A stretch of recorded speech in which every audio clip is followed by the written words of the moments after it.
morning, everyone. Thank you for being here. I'm Satya Rhodes Conway, the mayor of Madison.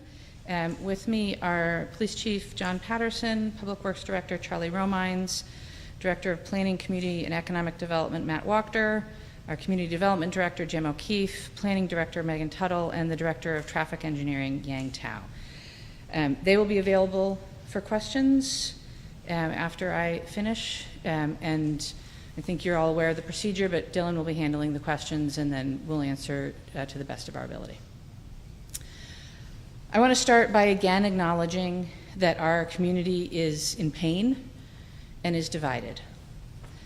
Last night, the council meeting started at 6:30 and went till about 2:30 in the morning. And the council heard from many in our community who are sad and angry and traumatized and have lost faith in government. I want to thank everyone who came to speak, and please know that you were heard. And I really want to thank my council colleagues for listening for so many hours.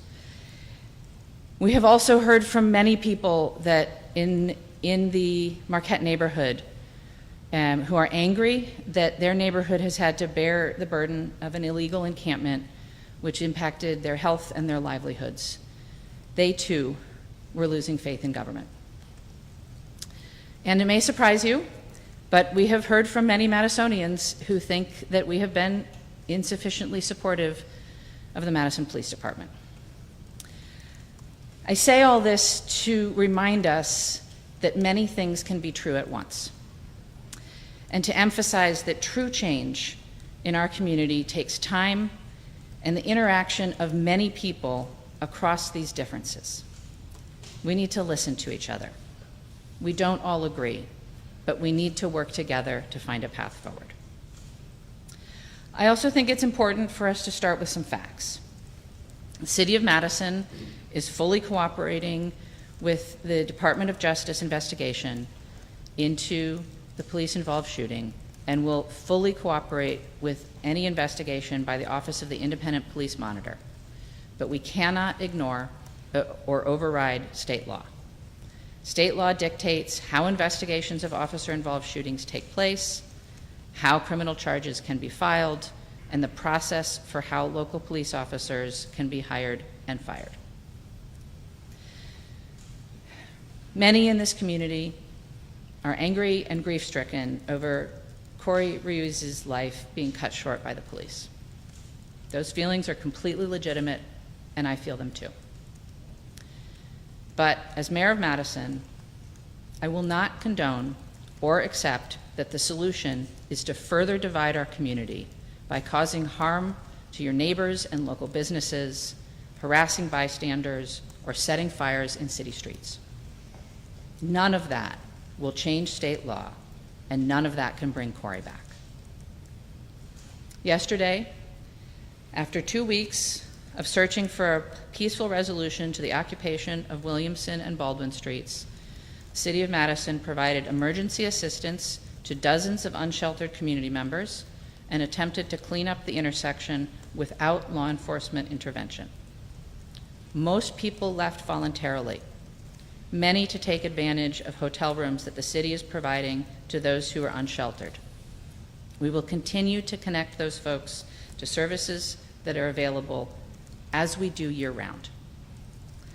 However, a small handful of people began to throw rocks, start fires, and so law enforcement had no other choice but to intervene.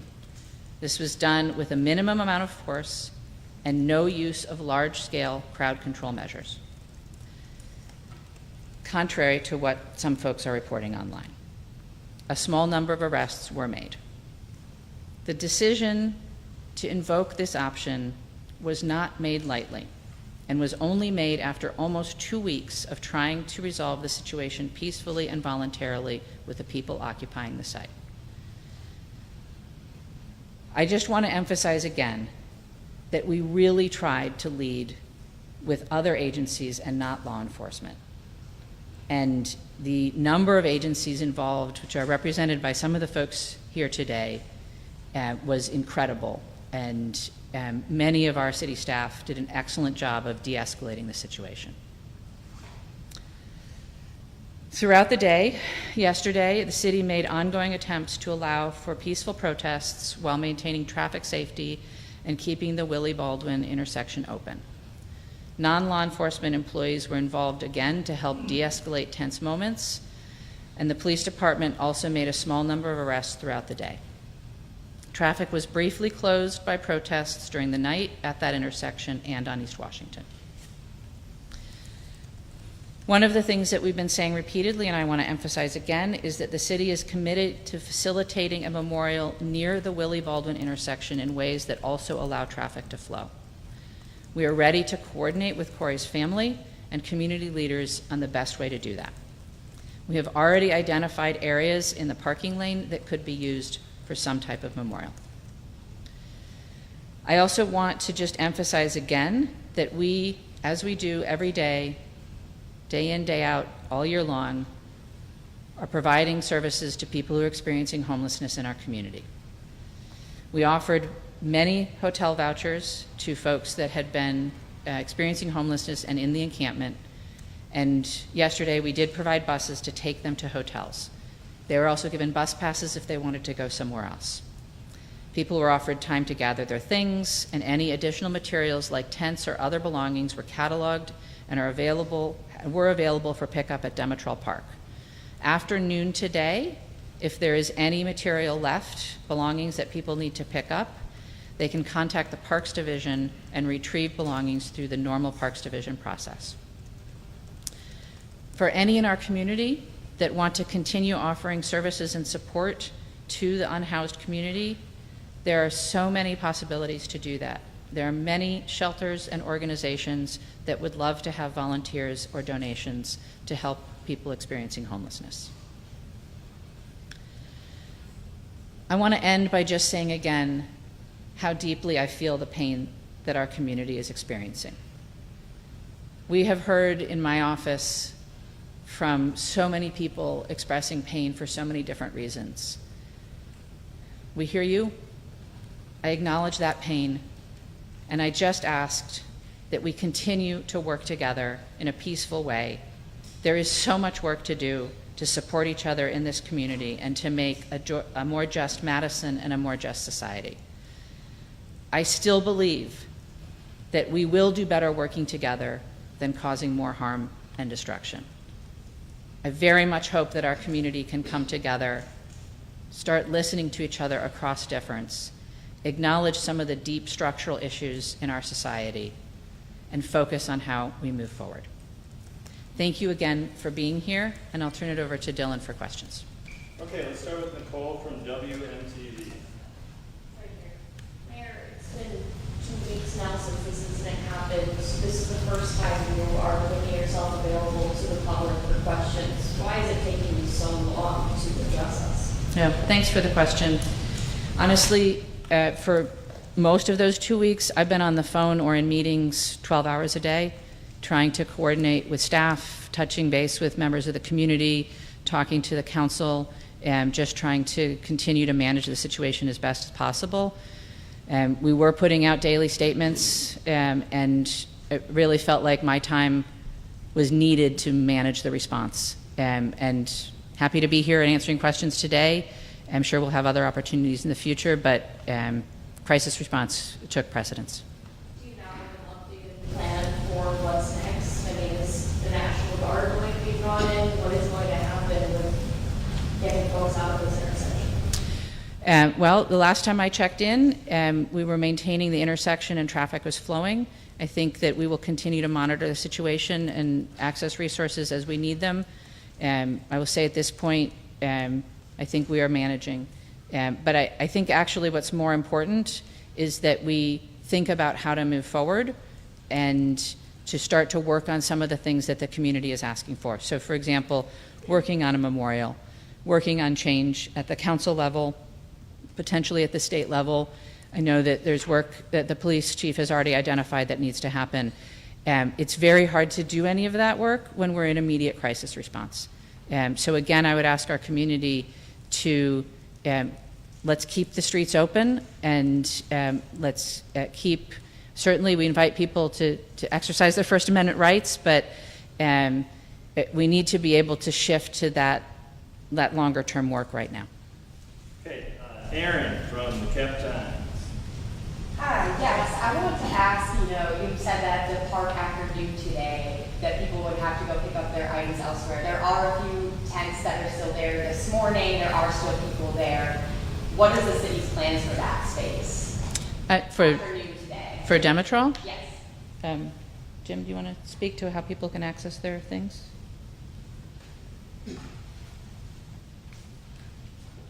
If the question is about accessing belongings that aren't retrieved by noon today, is that What's the? going to happen to the people at the park after noon today? If there's people still there in tents, does the city know at this time what they're going to do after noon today for people that are still in tents at that park? I think I'm not aware that there are folks who are camping at Demetrol. We saw a few tents still this morning. So there's still things that, like materials that were brought from the intersection that we've tried to make available to the people who own them. City has a process for unclaimed property, and we have to retain it for 45 days, and that, again, goes through the Parks Department. And I would say that if there are people camping in a park anywhere in the city, we do have an encampment protocol that we follow, which starts with outreach workers and helping to try and connect people to resources, whether that might be a hotel or a shelter or some other service that they could access, and then the protocol goes on from there. But that's our first step. If anybody is camping in public property, which is not legal in the city of Madison, we follow that protocol. And then just my follow-up question was, who made the decision on, Monday morning to clear the encampment? Was this part of a, designated escalation plan after the city's many statements throughout the week, or was there a particular inciting incident or turning point that the decision was made to make this happen Monday morning? I think our management of the situation all along has been a collaborative approach within our management team, it was a balance of resources available and the time to make the plans that we needed to make, and our continued monitoring of the situation on the ground. One factor was sort of the increasing number of folks experiencing homelessness who were continuing to come to the site, even after we had provided some of them with other options, including hotel vouchers. I did not see that lessening. And so again, while we provide homeless services throughout the year, and there's certainly not enough resources, but there are resources out there for folks, and we felt like that was not a tenable situation to allow to continue. All right, thank you. WKOW, Ryan. Yes, hi. Why did it take the city nearly 2 weeks to clear out the encampment? And do you have an estimate of how much everything they can cost the city?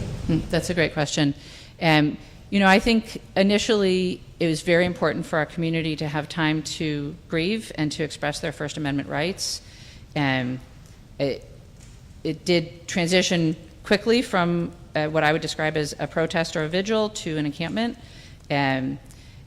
But I still felt like it was important to not move too quickly. But again, as I said, I felt like when we tipped over into we are now just attracting more and more folks who are experiencing homelessness to come camp in the middle of the street. It was clear that the situation was increasingly dangerous for everybody and having a huge toll on the neighbors who are in the immediate vicinity. I felt like that was not something that could continue. And then I have a question for Chief Patterson, if you can take questions. In regards to the altercation yesterday with the independent police monitor, Marie Class, does MPD plan to arrest that individual? It's being reviewed right now by investigators, the entire situation, yes. And then what is the procedure for an investigation involving an altercation between two city employees? Well, I mean, it's a good question. We're reviewing it like we would any other member of the community, frankly. But the entire situation is going to be reviewed not only with the staff that were on scene, but investigators that are assisting with the progress of it. So, Scott from the AP. Chief, as long as you're up there, were you on board with the decision to wait 2 weeks to clear the encampment, and were you in support of the way the nighttime protests were handled last night? Was that your call, or was that a team Well, overall, yes, I was a part of the planning and the decision-making to proceed, absolutely. It obviously is not something that we can just flip a switch on in a moment's notice, so it takes some deliberate planning action. As far as last night goes, it was a collaborative effort. I can't say enough about the assistance that we got from other partners, State Patrol, UWPD, Sun Prairie, to name a few. It was critical assistance last night to make sure that we were able to get to today. All right, let's, box 6, Stephanie. Hi, we've heard from, you mentioned arrests. Is there potentially a total count of how many people were taken into custody, and how many people were cited or released? There are 22 physical arrests in totality. That includes, the initial efforts in the morning through late or early this morning, I guess. And then 10 individuals were cited. There was one juvenile arrested. That was the instance where the weapon was recovered that I think was shared online by staff. So 22 physical and 10 citations. And the firearm was, I'm sorry, a juvenile had the firearm? That's you correct, said? yes. Okay. And Rob, then, really quick. I'm sorry, just a follow-up question. Prior to this, in the past 2 weeks, were there any arrests, any police response to that area? There was at least one response that I was aware of for the report of a battery. That one I think has been reported here locally on. I'm not aware of others offhand. So. Rob from Madison 365. For Chief, your pleasure. Now, 2 weeks ago, you said, and I'll quote you, we're not going to allow open investigation with an excuse not to share. My understanding is that what you had already told is that under glass that you couldn't share because of an open investigation. So were you misspeaking at that press conference, or what did you mean? I did not tell her that I could not share. What I said is that, at that moment, which was the night of the incident, I wasn't even aware of what records we had at that time. And so, this is a very tough needle to thread. I'm being very honest with you. This is an open criminal investigation first before we can transition to other investigations.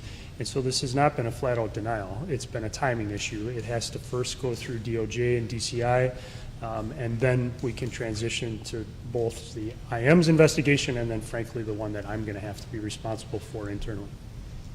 And Paul, you also talked a lot about community trust and the damage that went. How are you feeling now, 2 weeks later, in terms of trust in the community, the cabinet, or anything else that's happening? How do you feel? It's fragile, Rob. I mean, I saw things last night that I haven't seen in years. I feel like our trust is very fragile right now. We have a tremendous amount of work to do. I said this last year when I applied for this job. I think this is an incredible police department. I think it's filled with incredible people. But we're not perfect. We have work we need to do. I've identified some areas that I think we're going to make immediate progress on, hopefully, and immediate steps to do some restructuring to help us get there. But that takes time, and to the mayor's point, it's near impossible to do it when you're in the middle of a crisis. So, yeah, thank you. Maggie from WISC. Thank you. My question is for the mayor. If people keep returning to the site in an attempt to make an encampment and block off streets, at what point do you decide to change the city's response or strategy? It's a good question. I mean, I think as we have done for the last 2 weeks, we're going to continue to assess the situation every day. I will be clear, though, that it is not acceptable for streets to be closed on a permanent basis. We need to be able to keep traffic flowing and allow people to access their homes and businesses so that they do not become in a situation where they're losing income and have to lose their homes. So what it will take to accomplish that, I think, is going to be a day-by-day thing. But again, I think that what's important is that we continue to make progress on the things that we need to do. So we need to continue. I just want to say again, because I think people don't believe this, we are absolutely committed to allowing space for some sort of memorial. It just can't be in the middle of the traffic lanes. So that is a thing that we're going to have to work on going forward, right? We're going to need to continue to work on the policy response going forward. I think the council, after last night's council meeting, is going to have some important conversations. So that is the work that I hope that our community can turn to now, while allowing traffic to keep flowing through that intersection, so that we can focus on the next steps. Thank you. My follow-up is, you mentioned wanting to leave a space for the vigil to exist. Has the city been in contact with the family court groups? So we have heard through an intermediary, I think you all saw the statement from the family about what their desires are. I honestly haven't had a chance to really dig into that and look through what is in there that we could accomplish with them. I will just reiterate that we are happy to work with them either directly or through intermediaries to discuss what's possible at that site. I think I want to center their desires and needs first, but I also understand that there's a broader community desire here, and that is going to have to be part of the conversation, what the community is interested in. So far, I'm hearing many conflicting things, and we're going to have to reconcile that through some community conversations. Thank you. Chris Rickard from the State Journal. For Chief Madison. During the city council meeting last night, an alder raised the possibility of NPD asking Division of Criminal Investigation to release their records on who has done to the OIM now, as opposed to waiting until they're done. Is that something NPD would do? I've had discussions literally every single day, multiple times a day, with DCI about what updates can be shared. I've tried to provide an update. I know there hasn't been anything substantive in the last few days, but I'm assured they continue to progress in their investigation. There have been discussions about potential intersections with the OIM, and so I feel it's really my job to allow the investigating agency to do their work and make some of these decisions on records as well. I don't want to be a chief that's going to try to influence decisions one way or the other and potentially impact what the outcome or the ultimate decision is. So that's the lane I'm trying to stay in, Chris. So if I'm understanding correctly, you talked with DCI about have you encouraged them to release information about their investigation? I have been, without expressly demanding, I have been trying to provide as much encouragement without, influencing their direction as possible. Yes. Anya from WPR. Yeah, hi. Actually, for both of you, can you just clarify exactly sort of what happened overnight, how long it transpired for, the exact number of arrests and citations that took place overnight, and then if you can share just sort of when you said you saw things that you opened in yours, what you're referring to? So I'll try to break it down, but if I miss something, please chime back in. I don't have a breakdown by hour of the arrests, but that's something we can try to provide to you for how many were on Tuesday and how many were early this morning, Wednesday morning. There was a group of individuals, between 30 to 40 at one time, that continued to want to, frankly, engage negatively with our staff, with our officers.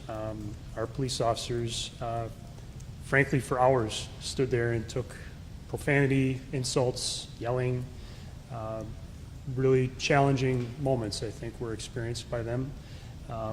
I am very proud of how they handled the situation. I think they maintained professionalism, they maintained discretion, and they showed de-escalation when it was appropriate. At one point last night, they backed out of the intersection again. That was largely to try to de-escalate what felt like some really tense moments with the group that was still there. The rain came. Unfortunately, it was 20 minutes. It wasn't that much. When the rain stopped, the crowd had moved trash and garbage cans and blocked all of East Washington Avenue. Our officers moved up to try to clear the roadway. As you know, that's a major thoroughfare into the city. Things were thrown at the officers. It felt as though they were trying to, frankly, pick a fight. I think our officers did an exceptional job not, escalating at that moment. The crowd moved back to Williamson Street and Baldwin Street, and 3 significant fires were set. 3 large dumpsters were set on fire. I can't praise enough the support that we got last night from the State Patrol, from Sun Prairie. It was absolutely critical for a successful outcome. We were stretched thin on Tuesday with our officers that traditionally train and do just an exceptional job with crowd management and crowd control. They were largely staffed during the day, and so we had a lot of resources pulled from patrol, from other assignments that were a part of our last night's work as well. There were some great decisions made by those in the command post. We were able to move up without any use of crowd control measures. No gas was used, no projectiles were fired. They moved up. They were able to encourage the crowd to move past the fires, and the brave men and women of MFD came up and put the fires out. So it was an incredible team effort last night, as it was yesterday. I can't say enough about the partners standing behind me. A lot of city employees were involved, and they were asked to do a lot of things that they've never been asked to do. So hopefully that answered your question. Yeah, thank you. So claims that there was tear gas used, you were just... We never used tear gas. That is not true. There was one instance that I'm aware of where one individual officer utilized pepper spray. It was an individual decision at that moment. I don't know a lot of details about it, but we did not use any tear gas. That's not true. All right, Alex from Spectrum News. So there were several state troopers out there at the intersection this morning. I don't know if you can answer this, Mayor, or you, Chief Madison. How long should the neighborhood expect there to be a police presence at that intersection? We're going to continue to staff for the foreseeable future. I'm hopeful that we're not visible when we don't need to be visible. We're trying very hard to continue to work with our partners, like I said, standing behind me, city streets employees, parks employees, to have them be at the forefront whenever possible. We recognize that for some people in the area, we are what's causing agitation, our presence, and so we don't want to do that. I can't give enough praise to those that are there gathering, that are keeping things peaceful and calm. It does feel like a small group that are, at least last night we're not. I'm hopeful that we've moved past that. So. And there's been a lot of criticism. I just wanted to add, I want to recognize that there's a number of other city staff from our Employee Assistance Program, from our Planning Community Economic Development, from Violence Prevention Unit, Building Inspection, that our park rangers that did incredible work yesterday to de-escalate both the general situation and individually.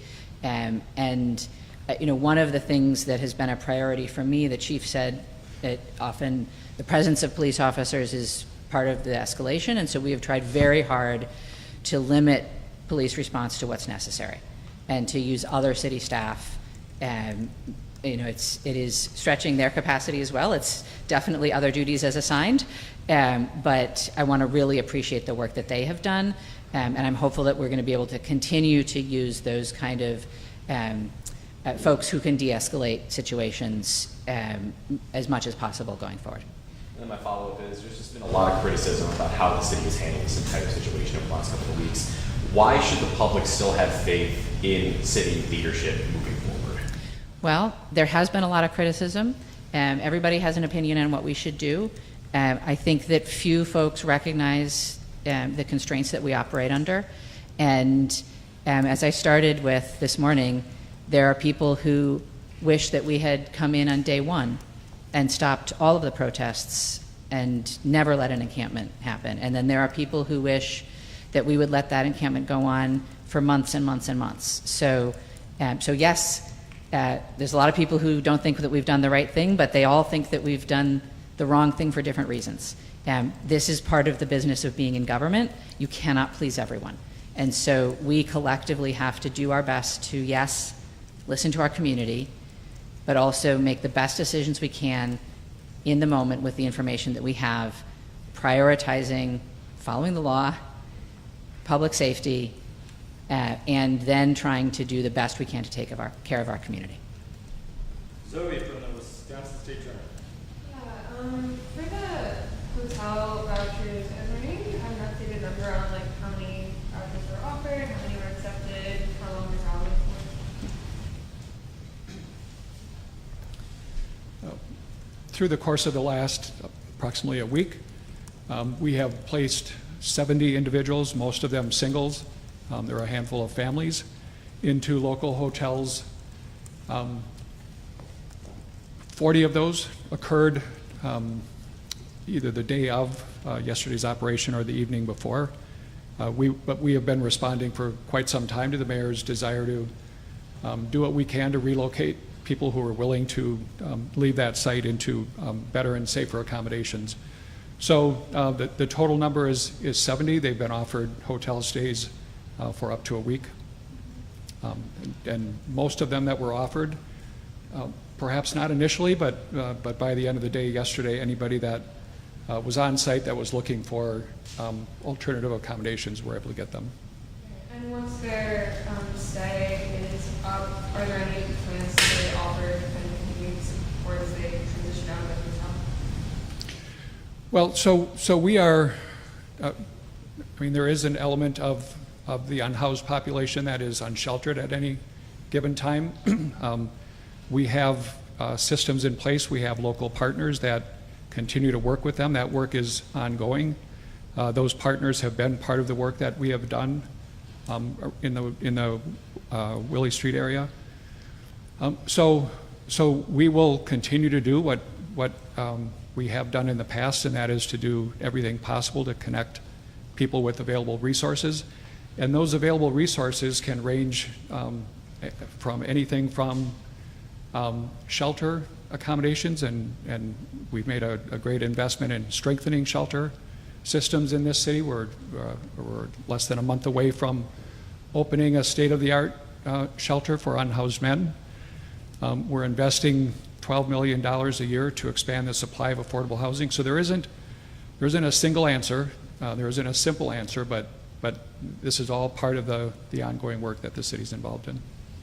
This is Community Development Director Jim O'Keefe. All right, how about Kendall from WISN? Like you said, for nearly 2 weeks, we had people camping in the streets. Some of the businesses remained closed for that entire time. Does the city regret not intervening even a little bit sooner? Well, I think as you've heard already today, we really wanted to work to come to a peaceful and voluntary conclusion. And it's only really after repeated efforts to help facilitate that we made the decision to go in. And I think nobody really wanted to escalate the situation or have a big confrontation, but it definitely was a factor in the decision and what we were hearing from both businesses, but perhaps even more importantly, the residents in the area about the impact on them and how unsafe the situation was for a number of different reasons. I will say that our Economic Development Division has been reaching out both directly to individual businesses and to the Neighborhood Business Association. And I'm aware that at last night's council meeting, Alder Davey Mayer did introduce a proposal to create a fund to support the businesses in that area. Now, obviously, it's up to the council if they want to do that or not, but we have been trying to both listen to and work with the businesses. I should also mention that the city did not establish this, but the Neighborhood Business Association did establish a GoFundMe to support the businesses in that area. When you're trying to balance empathy but enforcement, where does the city draw that line? That is a question that we ask ourselves every day, the balance between empathy and enforcement, and there is no one answer. Again, in any given situation, we have to assess the situation, get as much information as we can, and make the best decision we can. Okay, Ellie from WISC. Yes, after the incident between police and the independent monitor yesterday, she said she would burn the city down. Do you believe there can be an independent investigation? I think it's disturbing anytime a city employee is calling for violence. I think that's really disturbing. But as the council has made clear time and time again, they want that office to be independent of my office, and it is. So I think I would ask council leadership what they think the path forward is there. I think the city has ordinances that establish that office, and we'll respect them. That office has a $400,000 budget. Are you worried that incidents like this could hurt public trust in that? I am worried, as the chief said, about public trust in many different ways. I think that there's a number of folks that have lost trust because they are afraid of police violence. There's a number of folks who have lost trust because they think that we did not respond quickly enough to the situation. There's other folks that have lost trust because they think we didn't support the police enough. I think there are folks that don't have trust in the Office of the Independent Monitor or the Police Civilian Oversight Board. And there are other people who told us last night that they're the only entities that they trust. So I don't think our community feels one thing. I think they feel many things, and that's part of our work going forward, is to have those hard conversations and listen to people that we might disagree with and try and come to a compromise about where our city goes next. Jesse from the Journal-Sentinel. Thanks. I'm wondering to what extent, if any, seeing state level candidates or national officials weighing in on what's going on here has inflamed the situation. I hesitate to say this out loud, but honestly, I haven't been paying a whole lot of attention to what other levels of government are saying. I'm not sure I can really respond to that. Yeah, I don't know. As a follow-up, I guess thinking back to the way that the city handled things when there were widespread protests back in 2020, what can you point to that's been put in place or changed in the way that you handle things that you think has set you up to be in a better position now that there are? Thank you. That's a great question.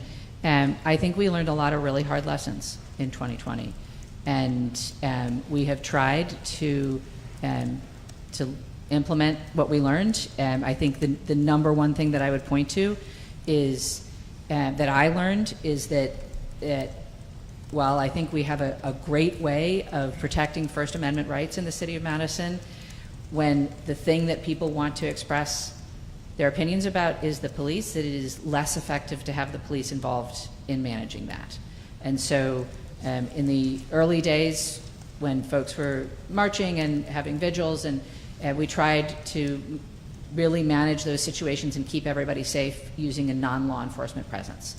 That was really important to me, and I'm thankful that the chief agreed and that other agencies were willing to step up and fill in that way.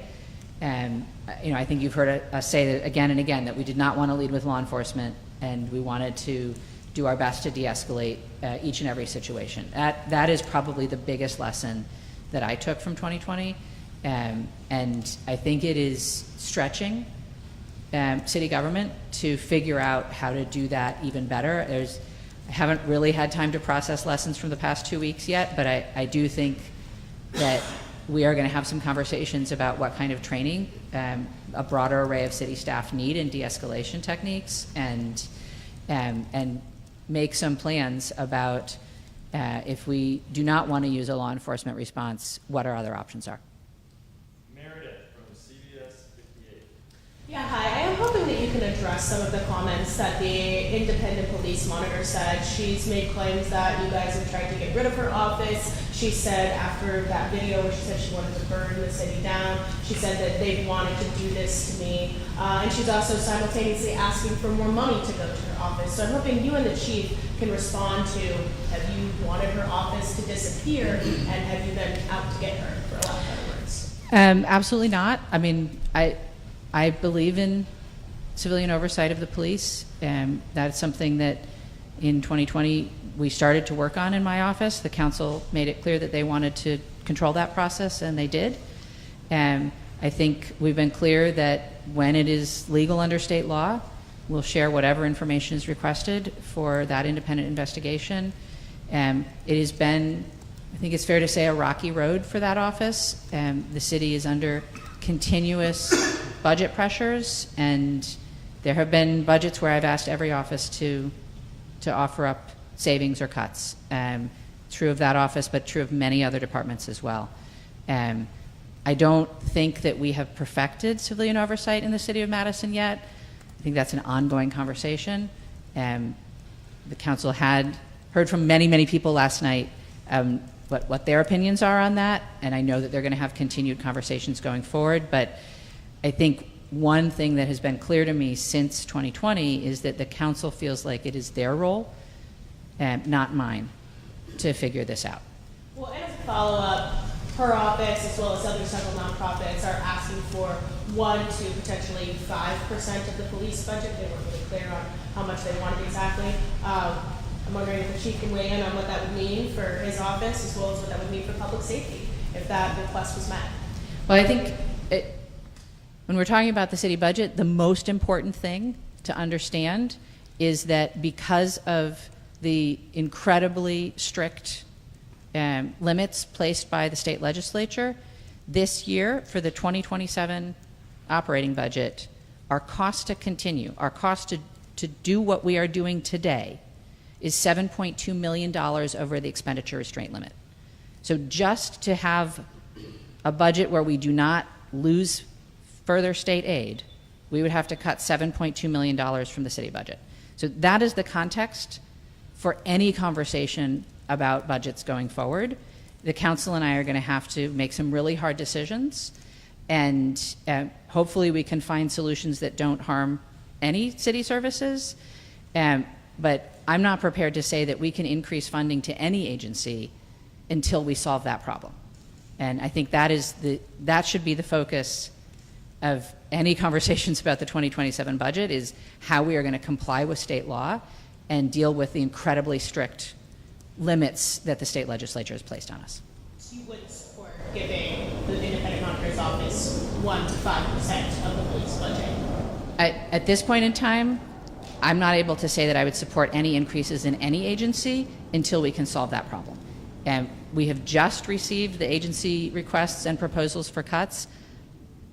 I'm sure it won't surprise you that I haven't had a chance to look at them yet, but that's the next step in the process, is for my office to look at what the agencies are either proposing to cut or asking for, and assess all of that and try and put together an executive budget that meets state law, doesn't lose us state revenue, and provides the services that this community expects. Are you still going to try? All right, we got 3 there, so it's we got time for one more, and I think we're going to wrap it up after that. We have our public works director, our traffic engineer, planning, community development, and I think if you have some specific follow-ups that you will and answer one-on-one. But just finally, we have one question and a follow-up from the name and face you could trust, from PBS Merv Seymour. That's everybody's asked most of my questions. I guess I'm wondering, what kind of things have you guys picked up or learned? Other places that have gone through these kind of uproars, or is there anything in particular that you may have picked up that helped you get through this, or is helping you get through this? That's an excellent question. I will say that I am privileged to be part of a community of mayors around the country, and many of them have reached out to me over the past 2 weeks and offered their advice and support, and been a sounding board for me. So yes, there's many things that folks have offered from their experiences.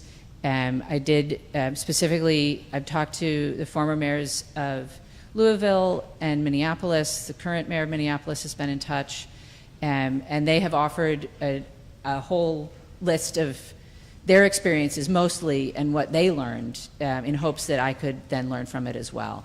I think you've seen a lot of that in how we've moved, in particular trying to communicate as best as possible and to support the fact that people do need to grieve and protest, but also that we can't allow continuing negative impacts on the neighborhood. That balance and being able to talk through that balance with other mayors has been really helpful. Mayor, were there protesters at your house last night?